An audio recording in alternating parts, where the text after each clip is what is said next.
Hey, good morning.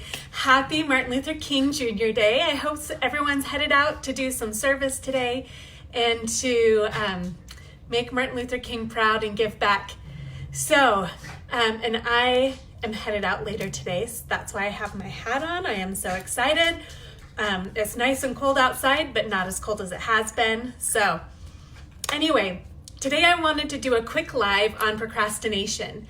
It's this time of year when we have set our goals. It's been 3 weeks, 2.5 weeks since we've set our goals, our New Year's resolutions, and now we're starting to peter out because we probably set goals that were difficult, which is why they were goals. They're things that we're not naturally doing every day.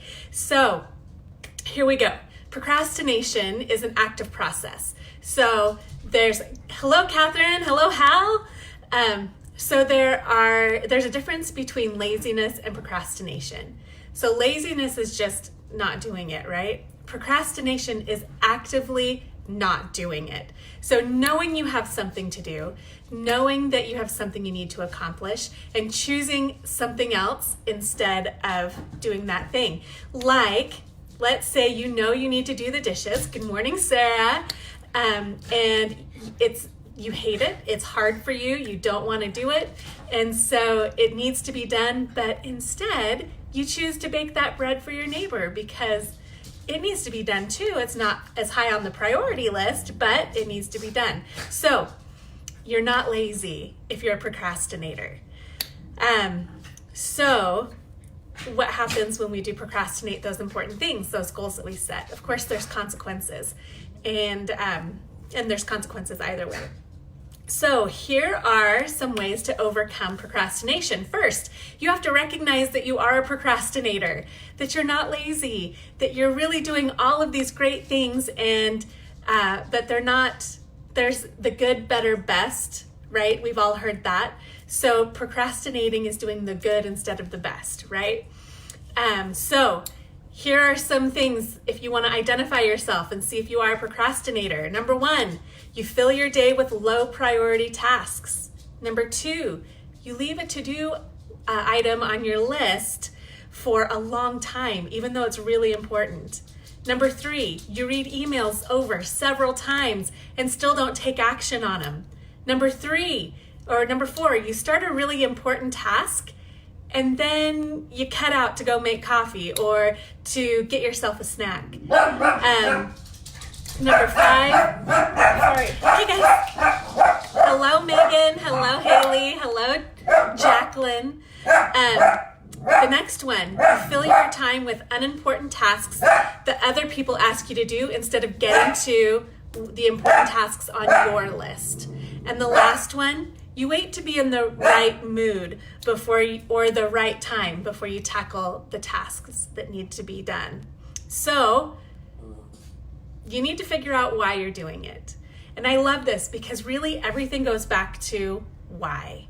And if we can understand why we're getting emotional, why we're procrastinating, why do we want to do this goal, then we're able to have it internally motivates us and clears things up so that we can accomplish things. Anyway, so here are some reasons why. You might be avoiding the task because it's boring or it's not fun. And for me, y'all, dishes, I'm going to bring that up again. I am not a dish fan. Also, I love being outside and hiking. I hate putting on a coat and gloves.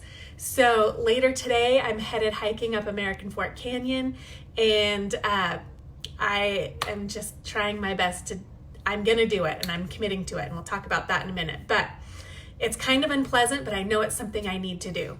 So that could be a reason why.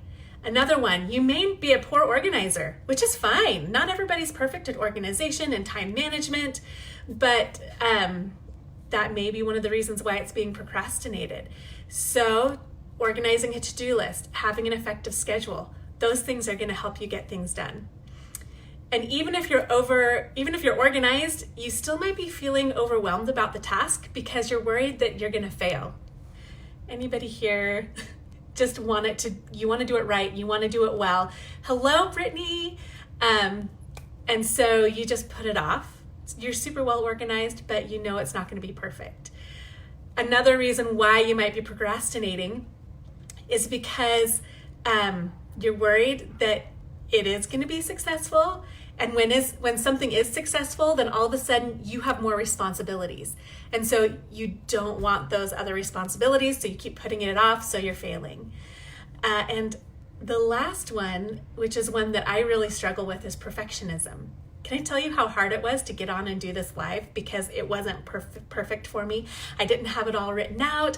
I've studied the topic well. I'm very familiar with this, but I still kept putting it off. And I'm going to teach you the trick that I did, that I used to actually get up and do something that's hard for me, because I am that perfectionist.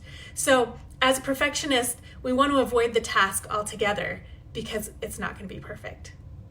Okay, raise your hand if you fall into one of those categories, that it's something that you just don't want to do. It's boring or unpleasant. You're not really organized, or you feel overwhelmed because you don't want to fail, or you think you're going to be successful. You're worried about that because you know with the success comes more responsibility. Or are you a perfectionist? Type in the messages. Tell me which one you fall under, if any of them. Maybe you're perfect already. All right. So here are some anti-procrastination strategies. Are you ready? Number 1, forgive yourself for procrastinating. One of the things that keeps us from being successful and doing the things we need to do is not forgiving ourselves. So self-forgiveness can help you to be more positive about yourself and reduce the likelihood of procrastination in the future. So forgive yourself for procrastinating in the past. Second, commit to the task. Focus on doing and not avoiding. Write down the tasks that you need to complete, specify a time for doing them, and then proactively do the work. And I know, does that sound easy? Yeah, you're like, oh yeah, I can write that down and write down a time, but then I'm not going to do it. Well, in just a second, I'm going to tell you what works for me. Okay, the next one, promise yourself a reward. Anybody here do the reward system? I do. I did it last night. I'm like, okay, I can get on and look at houses because I love looking at houses. I can get on and look at houses that are for sale if I finish this task first. And that totally helped me. Okay, ask someone to check up on you. That doesn't work for everybody, but for some of us it does.